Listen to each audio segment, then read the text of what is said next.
I have loved Hayley Williams' work with Paramore as well as her solo stuff for a long time. She's seriously such a talented and technically proficient singer, like a singer's singer.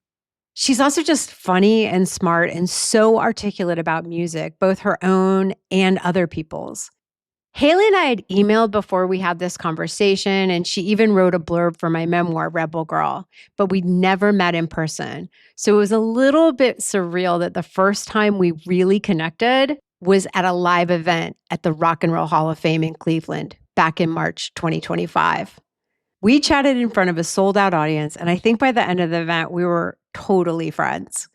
Our visit was so fun, and it made me really hyped on the idea of a podcast. I mean, obviously, she's a great first guest. But after we had the conversation, we got to have dinner inside the Rock and Roll Hall of Fame's Revolutionary Women in Music exhibit. It was so special and so full circle. It was a place where we both felt really listened to, and we got to hear each other's voices as well. In our conversation, Hayley and I touch on the music Hayley's really into right now, her childhood obsession with hip hop, her teenage dreams about Robert Smith from The Cure, plus our shared love of the Talking Heads, especially how David Byrne's music helped Hayley through a really bad time. Together, we're going to celebrate the positive aspects of creative jealousy, which is a pretty weird concept, but you'll see. Hayley and I are both entrenched in the punk, emo, DIY world, but we came at it from really, really different angles. And it was so wonderful to connect and let all of the stuff that's different about us dissolve and realize all of the things we had in common.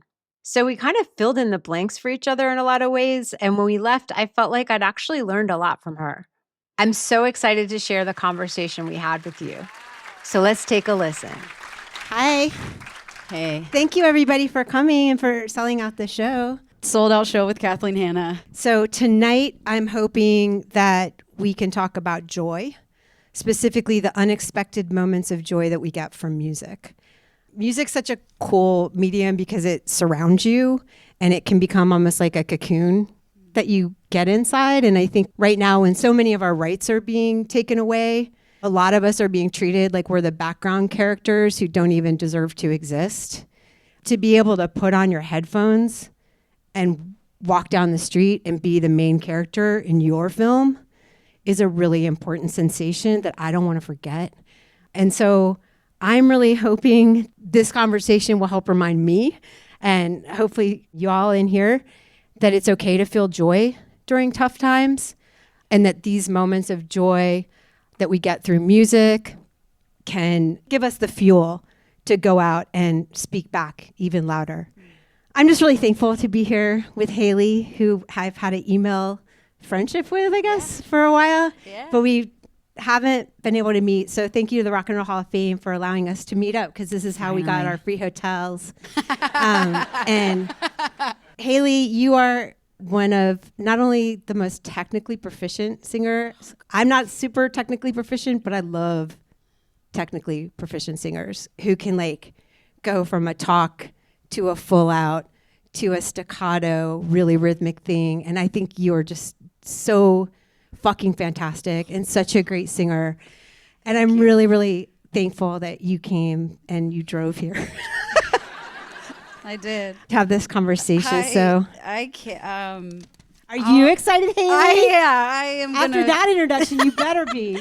I'm gonna cry probably a lot. You know, because of what you were saying before. Is, you know, the first time being in a room like this with people who love music, people who want to know about music, since I don't know, November of last year, and feels really, really nice to feel somehow held by it. And this is a dream come true for me to sit across from Kathleen Hanna.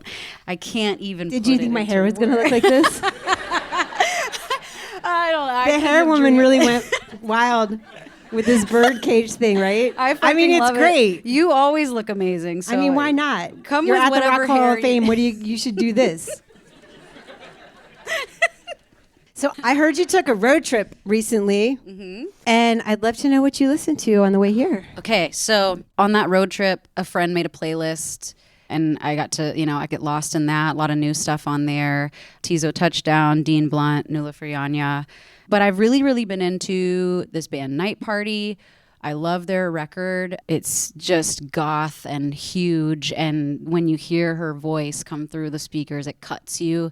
And you know it's lived 1,000 lives. And I really am in need of that type of music right now. Portishead is happening a lot at the house. Rufus Wainwright, Solange, Minnie Riperton.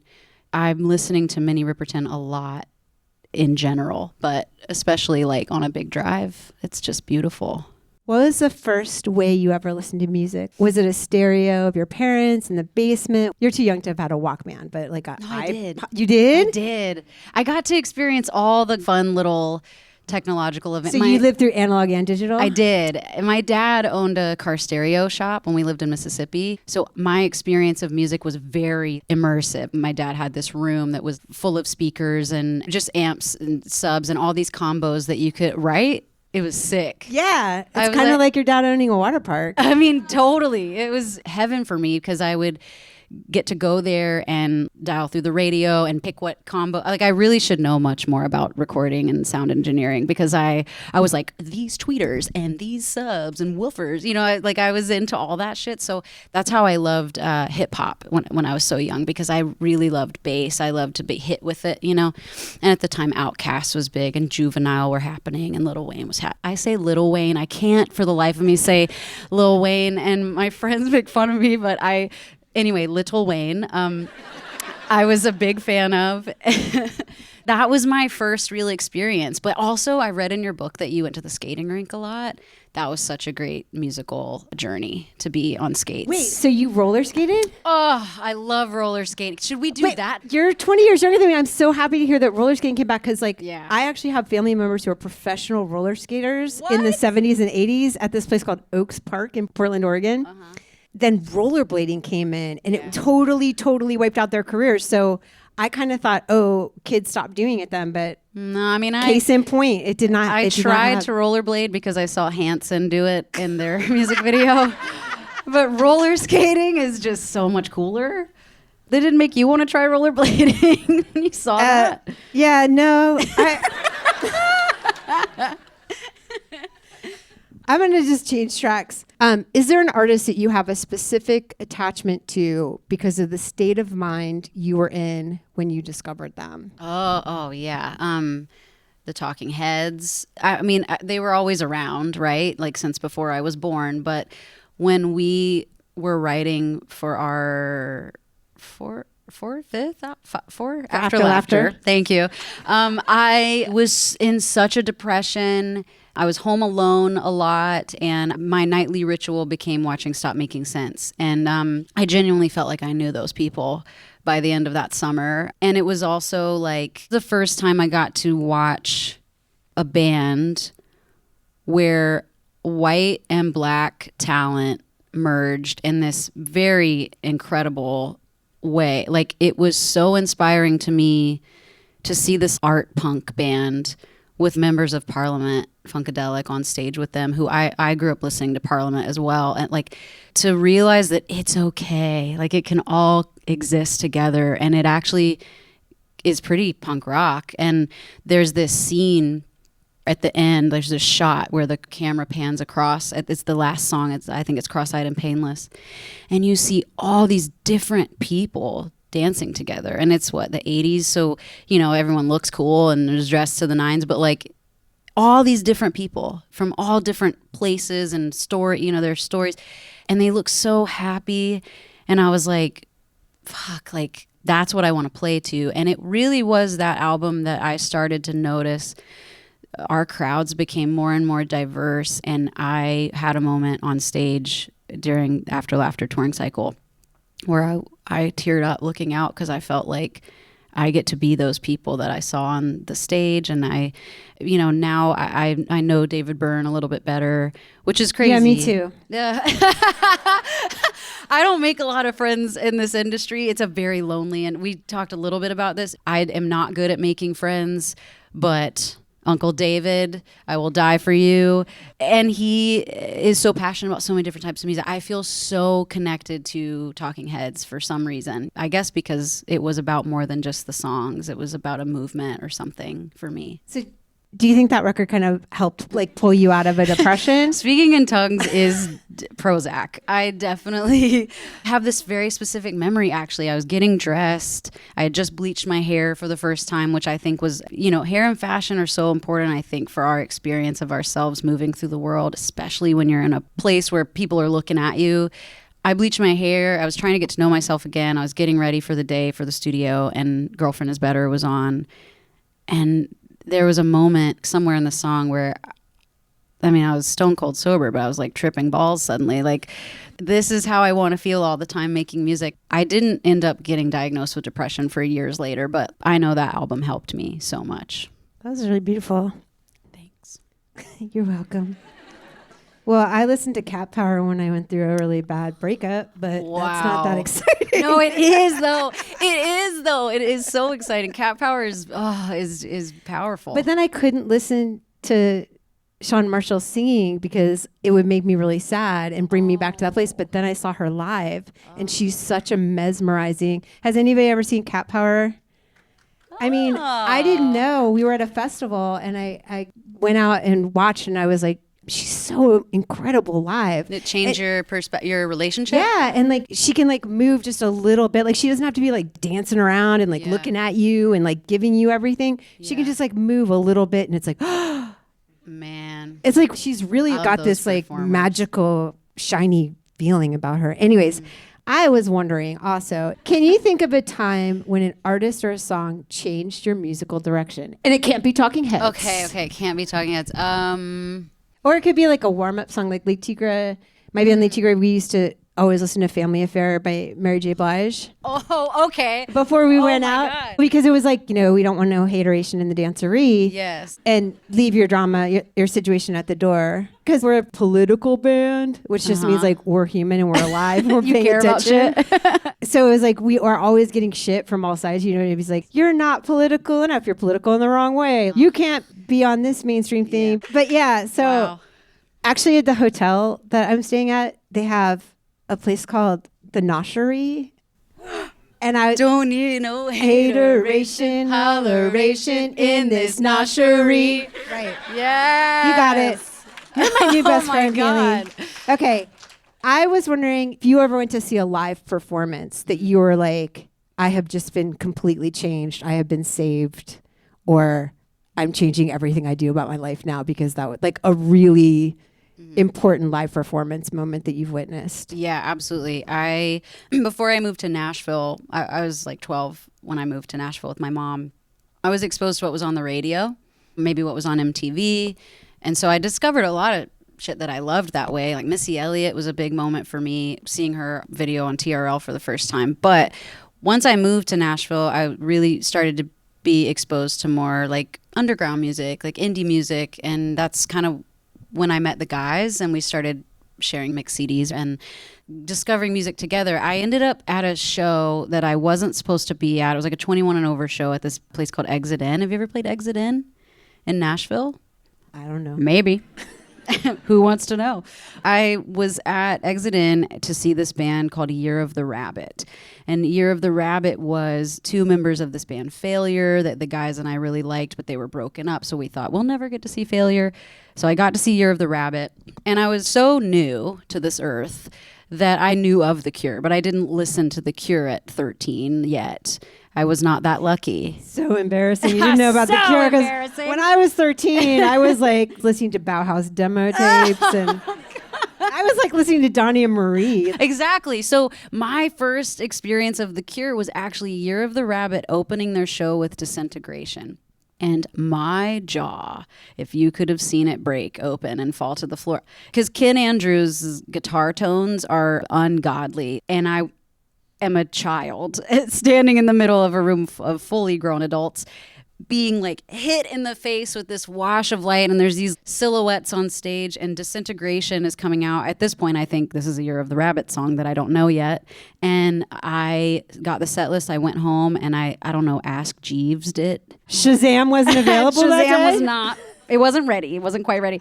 And that's how I discovered The Cure. So I really credit that show with not only like really solidifying my love for like guitars, heavy music that just sort of pummels you. And then, of course, discovering goth and like new wave music. It really changed my life. From that period on, I would dream about Robert Smith. I would dream that he sat with me at the cafeteria at school. I was homeschooled.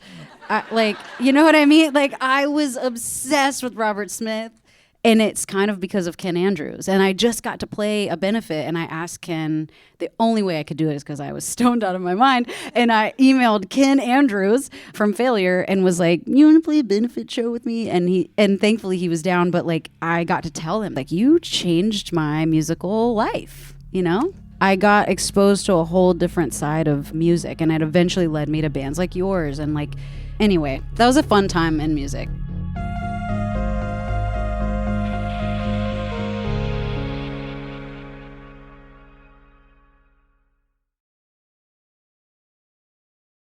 Have you ever had an experience with a fan that you felt like you got a lot from? You know what, like when you're starting out and you're in the van, there's a lot of time to hang out at the venue, and you just naturally meet more of the people that are coming out to the shows. You're selling merch, you're meeting people there. I feel like I have a really sweet connection with people that have been coming to our shows for that long. I still email a couple of them, and it doesn't feel transactional. It actually feels just like a random catch up on life sometimes. And I actually owe this one girl, Steph, an email back. She wrote me while we were on Era's tour, and my brain was exploding every day, so I never wrote back. But at some point, after we'd known each other for over a decade, she mailed me a crocheted blanket that I take on tour. I see you guys. I know y'all. I feel like I know you guys from seeing you at shows, and that's so special, you know. You can't always have that. I don't take it for granted. Yeah. It's hard when you get really big. I mean, I wouldn't know, but Kathleen, I'm just you're kidding. an icon. You guys, iconic. Can we stop with that? Because it's just diminishing the word. It's like everything is so iconic. That's a whole other conversation. Okay, we'll talk about this later. That is true. Okay. I'm going to ask you a specific thing. One of the things that I think is really cool about your band, so from the self-titled one to, wait, what was the one after that? Brand New Eyes. Brand New Eyes, and then, yeah. Okay. Mm-hmm. There's a big shift. Yeah. I thought you were a super melodic hardcore band. Okay. That got played on the radio. And then I was like, wait, what? Switched it up. It's like, then it was like this kind of new wave, post-punk, really poppy, and then you did more with the ballads. But then you also had this really new wave staccato new singing style. Like, what the hell happened, Hayley?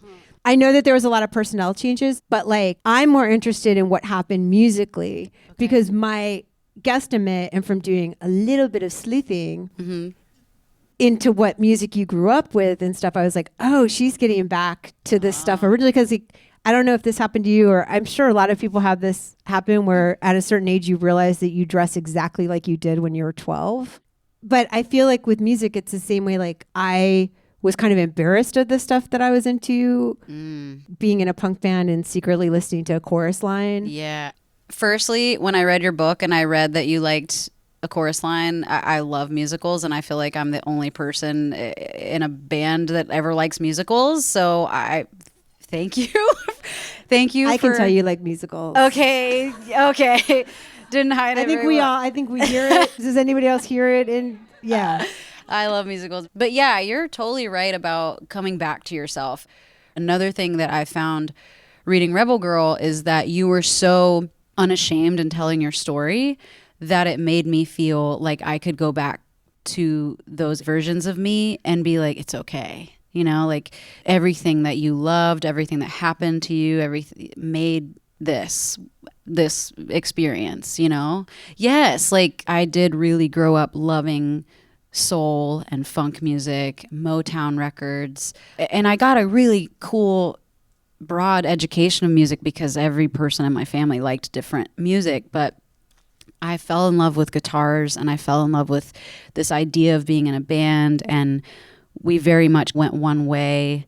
And I actually think when we got signed to Fuel by Ramen, it had an influence on us that was surprising. I look back now and I'm like, that's really interesting because we actually wanted to sound more like Deftones than we did a pop punk band. But I do think that impacted our career. And the simplest answer, what happened is that Taylor York became our primary songwriter with me. He always was part of the band. Paramore fans know that, but most people that know our records don't know that he was involved on every record just as a friend that would write with us. He ended up joining the band officially.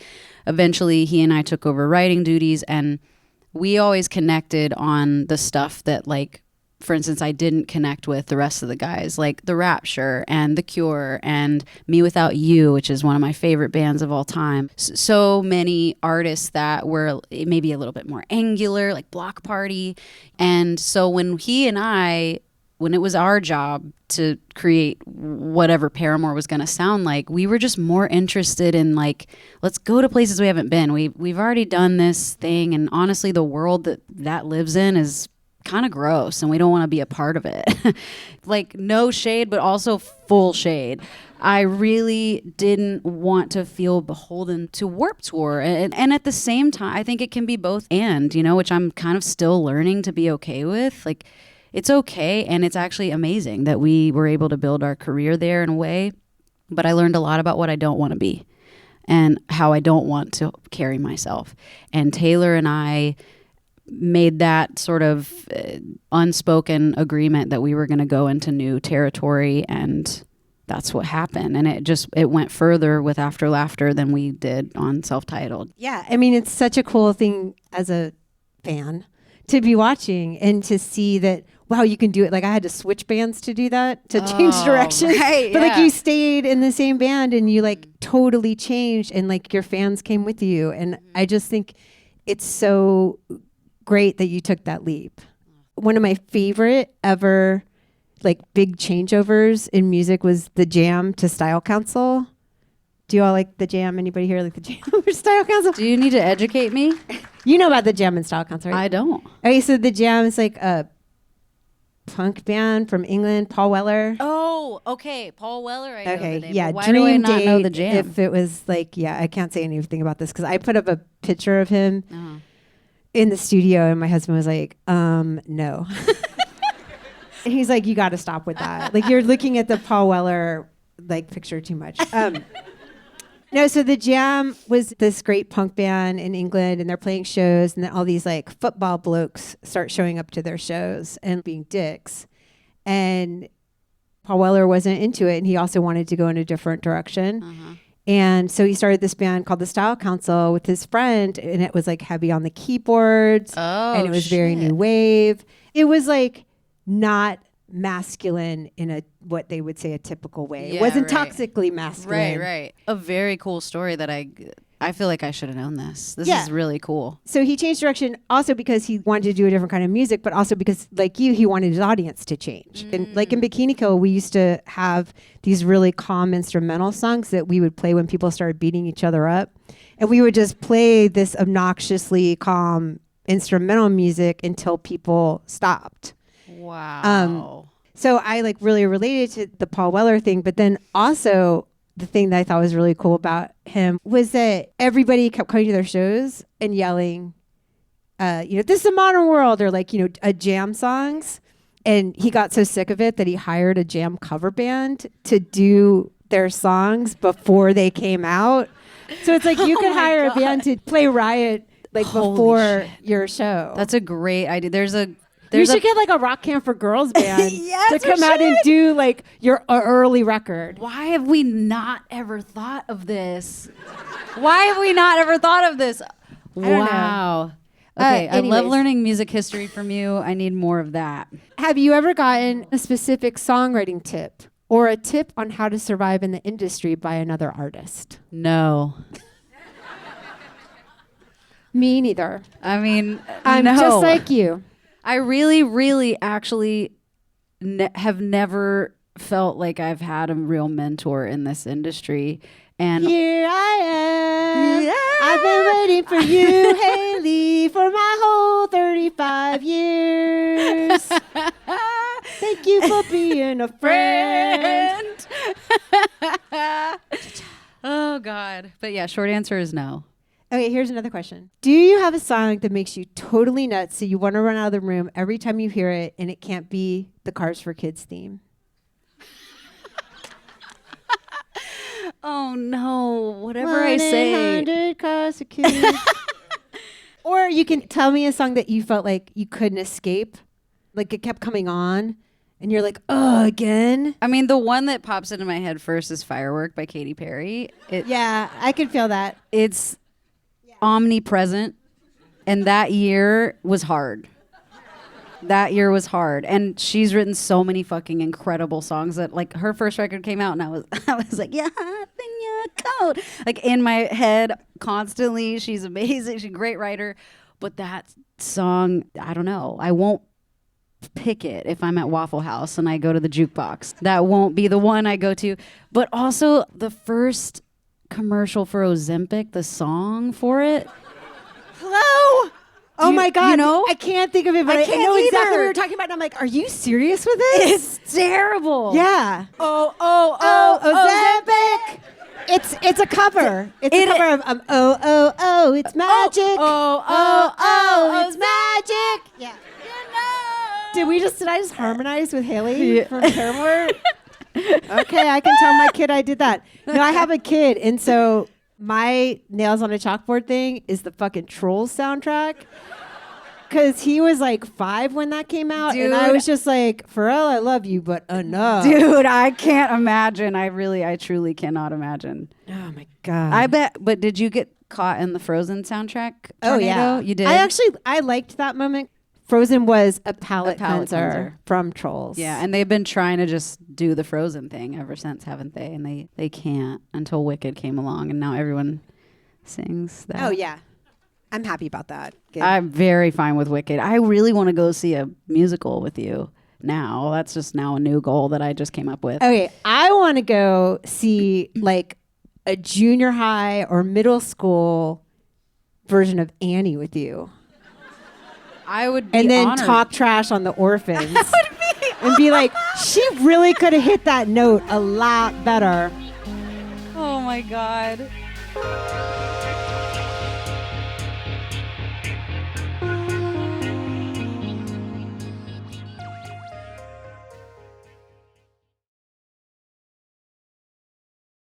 Okay, is there a song that you immediately felt jealous of and then became inspired by? Oh, well, most recently, It's Amazing to Be Young by Fontaine's DC. I heard it and was like, well, that makes me never want to pick up a guitar again, ever again. It was just, it's so nostalgic and so, like, it feels familiar in your bones, but they're such a fucking cool, unique band. Like, they just have the recipe. And it fuels me. I love that feeling. I love to feel jealous of a song. You know what I mean? When you get pissed, that's when you know you're either hopefully about to level up or that sets you on the path. I mean, it's such a mile marker in your life when you're able to be like, oh, jealousy is actually kind of cool because it's pointing me in the direction I want to go. It's not like a bad emotion unless you like act like a jerk towards the person who does something great that you want to. Yeah, right. It can be a thing of like, I'm angry, I didn't think of that first. And then it's like, oh, well, what am I going to make that is inspired? How do I rip that person off and make $1 million? I'm just kidding. Okay. God. I love this song. Can you say it? Oh, C'est comme ça? Yes. On This Is Why? Oh, c'est comme ça. Yeah. There, I knew that. I'm not French, so. We had to call our French friend to make sure I didn't say it wrong. Because I was like, I'm scared of French people. They're gonna be pissed if I don't get this right. I was in a band called Les Tigres, which was really a stupid idea.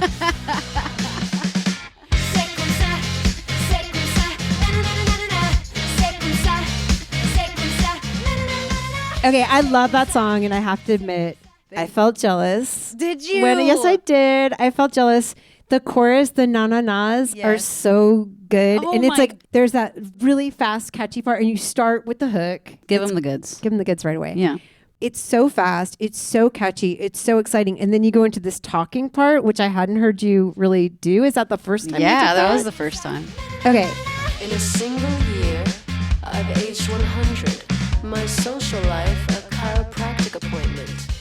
But you say it in this like old movie star voice. Like, did you get into character or what was that? Yeah, I've never really thought about it though until you posed the question. I think that I feel the most in a song when I understand which part of me is singing it. You know, it's like we have a million different facets and I think it's which one we turn the volume up on. And especially if you're a writer and you sing that out loud, it's like I really love when I can sink into whatever that character is. And the character to me is informed by the music, maybe even more so than the lyrics. Because sometimes I really love to write super sad shit to really happy sounding music. But with C'est Comme Ça, I was like, listening to Dry Cleaning, this band that I really love, and I was listening to Wet Leg at the time was really big, and so it was just already in my mind that I'd like to try something like that. And that was the person that needed to speak in that song. And it's funny because it's not like I've ever used that voice in my entire life before that, and I probably never will again, but she's there and I appreciated her. Have you ever felt transported somewhere while performing? I would say a lot of the time. There was this song we used to play. It was the last song on the self-titled record called Future. And we really only played it for this one tour. And then I think like on a cruise show that we used to do. It was called Future. And it was kind of us giving in to that failure part of us that just wants these sludgy guitars. And the song goes on for like, I want to say 11 minutes, but I don't think it's actually that long. I'm writing the future, I'm writing it out loud. And we decided we're going to do that exactly on stage. And every night I would cry at some point, and I couldn't feel why. Now, sometimes I think that music allows us to be in touch with a kind of prophetic sense or an intuition. There's a reason that I think we connect with specific songs, and they don't have to be songs that you wrote. I think there's a reason that you have a connection to your favorite artist, right? But for me, with that song in particular, I didn't really realize how prophetic it was because I thought, oh, we've gone through the worst of it. We've seen it all. You know, we've lost 2 band members and it's the worst thing that could have ever happened to me. And then Future was written after that. And then, God damn, like my life got even crazier after that. And I feel like my body knew. And it's why that song was so cathartic every night on stage. And I had a hard time looking at the crowd for that. But I loved it also. You know, like good tears and like it was just good. What about you? Like I want to know, I've yet to see you perform. And that actually makes me so sad for me. But It's pretty much just like this. But then there's like singing. There's a little bit of singing. No. Because you have 2 jobs, actually. Not only are you playing really cool fucking music and great songs, but also I think because you're so socially aware, that's a whole other job on stage. And I mean, the clips that they're showing in the exhibit, just the one. Is that the first time you've ever heard my music is in the exhibit? Yeah, today. It was today. No, it's like the clip that they're showing is from the National Mall and what you're saying, you know, like you're essentially giving the girls to the front type speech. But now talking to you, it's like I feel the same. You're the same person that's on stage doing that and looking out for people. And I guess I want to flip the question. Are you able to get lost in the music when you also feel so socially aware and in some cases probably even responsible? I want to hear that from you. Or like somebody's going to kill you. I mean, I will say that I've had to deal with that on the most recent tours, reunion tours, because violence has ramped up and stuff. And like, I mean, fuck it. I'm just going to go into the songs. Like I'm older now and I spent a lot of time looking at the audience for like Death Stars. That's what we call the guy who has his hand in his coat the whole time and is like just staring and doesn't applaud. There's one at every show at least. And it's like, we're always waiting for like, I love you, Kathleen. You know, that guy. And so it's like, And we play a really small venue, so like I can usually see everybody. And so if somebody's being weird, and there's usually a lot of guys, and there's always guys who stand by our guitar player, Sarah, and stare at her. And they're usually wearing like a Wilco t-shirt. And they stare at her and they're like watching to see if she makes a mistake. Oh, God. And I didn't think she was crazy or something, but it was like, you know, she was like, oh God, the guitar dudes. I get off the question of like violence at shows and just feeling like I have to like always watch audience, but I sort of decided like, fuck it. I don't know how much longer I'll be able to do this. So I really want to enjoy this material while I can. But I did have an experience where I had a lovely voice teacher named Barbara Mayer Gustern, and she sadly passed away in a horrible, horrible way. But she basically took me from a place where I was very, very ill for many years, and I had to get my voice back, and I wanted to start playing music again. And she met me where I was at, and I would go to her apartment, and she would play this old keyboard and do the warm-up things. You're a bad, bad man. But she was really super funny, and she was like in her 80s, and she was like, I can tell what kind of day it's going to be by what color condoms on the street. I was like, okay, Barbara. Wow, she knew how to party. Yeah, no, totally. We went to see musicals together, and she was really great. But so she passed away, and I was going to go on tour a couple months later, and I had to warm up. For those of you who are not singers, warm up with a tape before the show. And it was Barbara doing exercises, and I was like, oh, shit. I'm going to hear Barbara's voice, and I'm going to totally cry. So I was like avoiding it, but I have to warm up before practice. And then I was really pleasantly surprised that I was like, oh my God, she's still with me. Like she's in my earphones, and it wasn't a bummer. And then I went out on stage on our first show. And as I was singing, and I kind of looked over the crowd, and I was having a moment to myself, and she was there. I swear to motherfucking God. It was like she was with me while I was performing.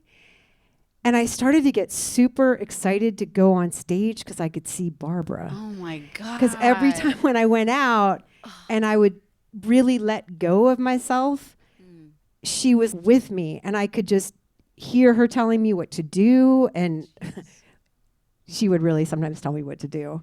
But, you know, she would give me advice, and I could feel her presence, and I could sense her. And I was like, oh, wow, you know. So cool. Yeah, it was kind of awesome because I didn't know that I could commune with the dead through punk songs. But apparently it is very, That's the very, only way to do it. it is very possible. Wow, that's an incredible story. Holy shit. I think to me, it's like, I just think about your role in paving a way for people like me. You know, I was like being on Warped Tour, and it's like there's one other female fronted band on the tour. And I think that I look at someone like you and I'm like, you deserve to be able to be fully present. And the same thing you're telling all of us, like feel the joy, but I can't imagine the immense responsibility that you felt on stage and on tour in your position, you know? Yeah, I had a lot of fun too, but thanks. And you're right. Welcome. But also, I mean, sorry about the Warped Tour. I don't know what to say about that. I mean, that's like a living nightmare to me, is like being like one of the only women on a Warped Tour is like, whoa. The women in the office like saved my life, honestly. I really think they did. But like also I was so young. I thought I was tough anyway. I like tried to get in a fight with security guards. I was naive to how hard it actually was until much later. And then I was like, well, this is going to be a lot of therapy. Me and you. I was just about to say more therapy. Also, thank you to all the people at the Rock and Roll Hall of Fame, the women here who kicked down a ton of doors for us and put on this amazing exhibit. It just is really great. And, you know, they emailed me what they were planning to put up, and they asked me my suggestions, and like they took them. Oh, and that felt really good. That's sick. To have somebody like write to me, like they gave a shit about what I had to say, and I thought, oh, they'll never do it. And then I got here and I was like, oh, polystyrene is in there. Polyene black. I'm not saying like, oh, I'm responsible for it, but I'm responsible for it. No. But they asked me like, who do you want to see in here, and what, you know, and I was able to add my contribution, and it felt so lovely walking through and being like, wow, I've never felt included in a fucking museum. God. Okay, I'm getting off topic and we got to wrap up. So here we go. We're going to go off that subject. What's an awkward time? What's not an awkward time? I mean, an awkward time besides right now. talking about death and sexism. Anyways, I had a thing happen where I was like, I'm going to go to the gym. I'm going to get in shape. And I was trying to do push-ups. I mean, I think I did half of a push-up. But I was trying really hard. Thank you. Thank you for your validation. And I was like, all of a sudden, my husband was in a band called Beastie Boys. And this big song, deal. so... Holy shit. And also, I'm really good friends with David Byrne. Anyways, all of a sudden, my husband's voice fucking comes over the speakers, and it's like, so what you want? And I was like, Oh my God. you know what I want?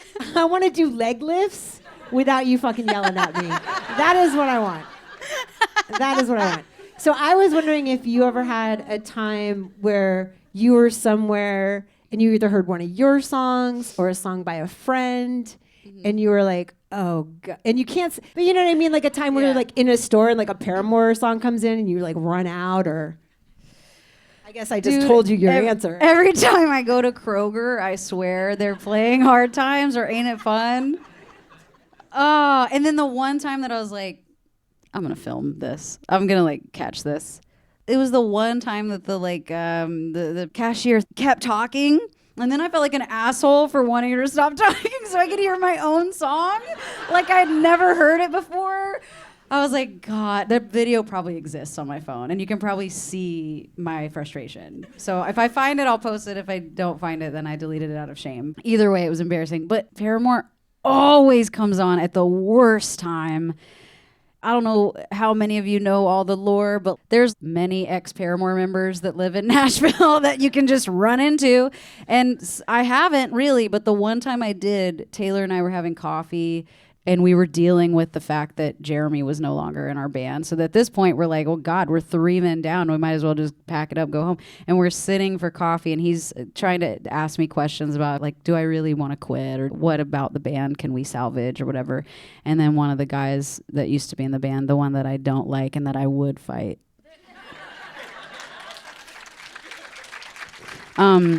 came up and apologized to us for stuff, but honestly, I just saw his lips flapping a lot. Doesn't hold a grudge, but it's like you can't get away from Paramore in Nashville. So if you're not feeling particularly fond of us, just don't come to Nashville.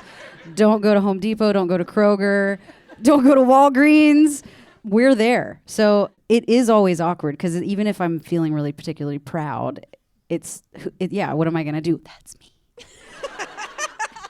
Like, I'm not going to do that either. So this is really fun. Hayley, you're awesome. Oh, in, my like, God. so many ways. We're like going to be friends or never talk to each other. I don't know. One of those two things is going to happen. Yeah. We're going to be friends. I can feel it. I'm so thankful for you. And today, walking into the exhibit, knowing I was going to hang out with you, I got 2 steps into the exhibit. I saw Sleater Kinney on the wall, and I welled up, and I almost couldn't stop it the whole time, because the same thing you're saying, it's very rare to feel like you belong in spaces. But punk rock is meant for everybody. And I think that it's made better by all this diversity and walking around and seeing this exhibit and how many different women are a part of it that have like changed the course of both of our lives. And then to see your shit on the wall and then sit down and do this with you. This has been a really incredible day for me.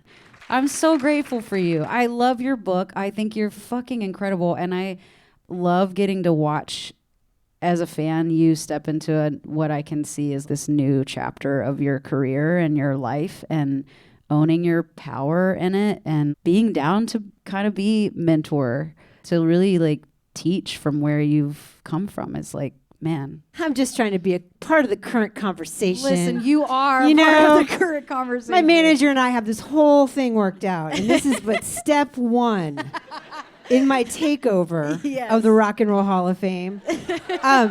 So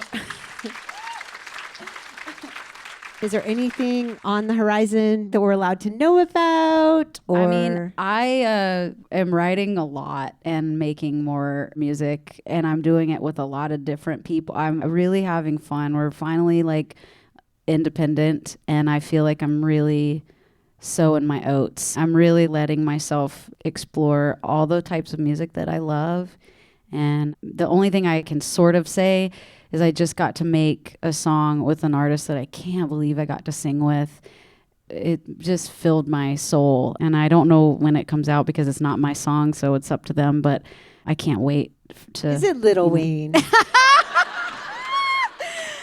Sadly, no. But you know what? Maybe he hears this conversation and calls me. I don't know. Something happens. I love him. I love Lil Wayne so much. I think that's a wonderful note to end on. You all have been a lovely and wonderful audience. Thank you so much for coming out to listening to us yapper away. Yes. Yap. Thank you. Thanks again so much to the Rock and Roll Hall of Fame and to everybody for coming out. Really appreciate you. Thank you, guys. Thank you. Wow, we did it.